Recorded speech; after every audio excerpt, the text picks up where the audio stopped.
നമസ്കാരം. സോഡിയാക് മീഡിയയിലേക്ക് എല്ലാ പ്രേക്ഷകർക്കും സ്വാഗതം. 2025 മാർച്ച് മാസത്തെ ഭരണി നക്ഷത്രക്കാരുടെ നക്ഷത്രഫലമെന്ന് പരിശോധിച്ച് നോക്കാം. ഭരണി നക്ഷത്രക്കാരെ സംബന്ധിച്ചിടത്തോളം വളരെ അനുകൂലമായിരിക്കുന്ന ഗുണഫലങ്ങൾ ഈ മാസത്തിൽ അനുഭവിക്കാൻ യോഗമുണ്ട്. കാരണം 2ാം ഭാവത്തിലാണ് സർവേശ്വരകാരകനായിരിക്കുന്ന വ്യാഴം ഭാഗ്യാധിപതിയായിട്ട് സഞ്ചരിക്കുന്നത്. അപ്പം ഭാഗ്യം കൊണ്ട് ദൈവാധീനം വർദ്ധിക്കുകയും ഭാഗ്യവർദ്ധനവ് കൊണ്ടെല്ലാം അനുകൂലമായിരിക്കുന്ന ഗുണഫലങ്ങളും അനുഭവിക്കാൻ സാധിക്കുകയൊക്കെ ചെയ്യുന്ന ഒരു മാസമാണ്. തൊഴിലുകൾക്ക് നല്ല അഭിവൃദ്ധി ഉയർച്ച ഉണ്ടാകാനുള്ള യോഗമുണ്ട്. കാരണം എന്താ വെച്ചെന്നാൽ ഈ 29-ാം തീയതിയാണ് ഭരണനക്ഷത്രക്കാരെ സംബന്ധിച്ച് 7 ശനി തുടങ്ങുന്നത്. അപ്പോൾ അതുവരെ 29-ാം തീയതി വരെയുള്ള സമയത്ത് സർവാഭിഷ്ട സ്ഥാനത്താണ് കർമാധിപതി നിൽക്കുന്നത്. അപ്പോൾ തൊഴിലുമായിട്ട് ബന്ധപ്പെട്ട് നല്ല അനുകൂലമായിരിക്കുന്ന ഗുണഫലങ്ങൾ തന്നെ പ്രതീക്ഷിക്കാവുന്നതാണ്. എങ്കിൽ പോലും 7 ശനി തുടങ്ങുന്നതിൻ്റെ മുന്നോടിയായിട്ടുള്ള അനാവശ്യമായിട്ടുള്ള ചെലവ് ജാസ്തി പോലെയുള്ള കാര്യങ്ങൾ ഉണ്ടാകാൻ സാധ്യതയുണ്ട്. കാരണം 12ാം ഭാവത്തിൽ അഗ്നികാരകനായിരിക്കുന്ന സൂര്യനാണ്. അനാവശ്യമായിട്ടുള്ള യാത്രകൾ വർദ്ധിക്കാനുള്ള സാധ്യതയുണ്ട്. സധനോ അന്ത്യം എന്ന് പറയുന്നൊരു ഗുണമുണ്ട്. അതായത് 12ൽ ഉച്ചബലവാനായിട്ട് ശുക്രൻ നിൽക്കുന്നത് കാരണം സാമ്പത്തികമായിരിക്കുന്ന നേട്ടങ്ങൾ ഉണ്ടാകാനായിട്ട് യോഗമുണ്ട്.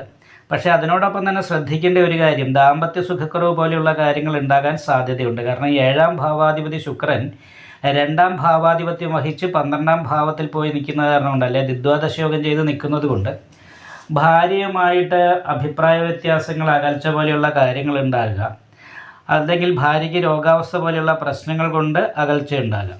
പക്ഷേ വിദേശത്തൊക്കെ പോകണം എന്ന് ആഗ്രഹിക്കുന്നവരുണ്ടെങ്കിൽ, അതായത് ഭരണനക്ഷത്രക്കാരുടെ ഭാര്യമാരോ ഭർത്താക്കന്മാരോ വിദേശത്ത് പോകണമെന്ന് ആഗ്രഹിക്കുകയാണ്, അവർക്ക് ആ ആഗ്രഹം ഇപ്പോൾ സാധിക്കുന്ന ഒരു സമയമാണ്. ലഗ്നാധിപതി ഇഷ്ടസ്ഥാനത്താണ് നിൽക്കുന്നത്. അതേപോലെ തന്നെ സർവാഭിഷ്ടസ്ഥാനത്ത് ശനി ഇപ്പോൾ ഇഷ്ടസ്ഥാനത്താണ്. പക്ഷേ ചതുർഗ്രഹ യോഗമുണ്ട്.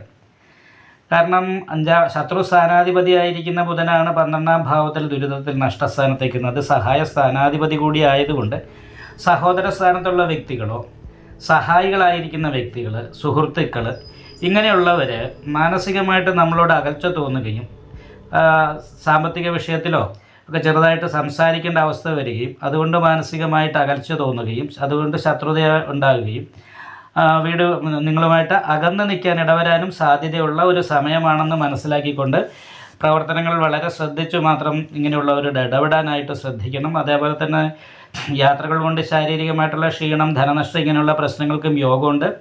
അപ്പോൾ അതും വളരെ ശ്രദ്ധിക്കണം. ശിവക്ഷേത്രത്തിൽ യഥാശക്തി വഴിപാട് ചെയ്യുക, ഗണപതി ഹോമം ചെയ്യുക, ദേവീക്ഷേത്രത്തിൽ രക്തപുഷ്പാഞ്ജലി, നെയ്വിളക്ക്, നാഗപൂജ എന്നീ പരിഹാരങ്ങളൊക്കെ ചെയ്തിട്ട് ദൈവാധീനം വർദ്ധിപ്പിക്കാനായിട്ട് ശ്രദ്ധിക്കണം. ശത്രുദോഷ പരിഹാരം വന്നാൽ തന്നെ അനുകൂലമായിരിക്കുന്ന ഗുണഫലങ്ങൾക്ക് യോഗമാണ്. പക്ഷേ ദ്വിദ്വാദശ യോഗം എന്ന് പറയുന്നൊരവസ്ഥയുള്ളത് കാരണം ഭാര്യാഭർത്താക്കന്മാർ തമ്മിൽ അകന്ന് നിൽക്കാൻ ഇടവരാനുള്ളൊരു സാധ്യതയുണ്ട്. അത് പിന്നെ ജോലിയുമായിട്ടുള്ള വിഷയത്തിലൊക്കെ ആകാം. എന്തായാലും പരിഹാരങ്ങൾ ചെയ്ത് നന്നായിട്ട് പ്രാർത്ഥിച്ചാൽ ഈ മാസം അനുകൂലമായിരിക്കുന്ന ഗുണഫലങ്ങൾ അനുഭവിക്കാൻ ഭരണനക്ഷത്രക്കാർക്ക് സാധിക്കുന്നതാണ്. നിങ്ങൾക്ക് ഈ വീഡിയോ ഇഷ്ടപ്പെട്ടാൽ ലൈക്ക് ചെയ്യുക, നിങ്ങളുടെ അഭിപ്രായങ്ങൾ കമൻറ്റ് ചെയ്യാം. ജ്യോതിഷവുമായി ബന്ധപ്പെട്ട കൂടുതൽ കാര്യങ്ങൾ അറിയാൻ ഈ ചാനൽ സബ്സ്ക്രൈബ് ചെയ്യുക. ഞങ്ങളുടെ ഓൺലൈൻ കൺസൾട്ടൻസി നമ്പർ താഴെ ഡിസ്ക്രിപ്ഷൻ ബോക്സിൽ കൊടുത്തിട്ടുണ്ട്. ആവശ്യമുള്ളവർക്ക് കോൺടാക്റ്റ് ചെയ്യാവുന്നതാണ്.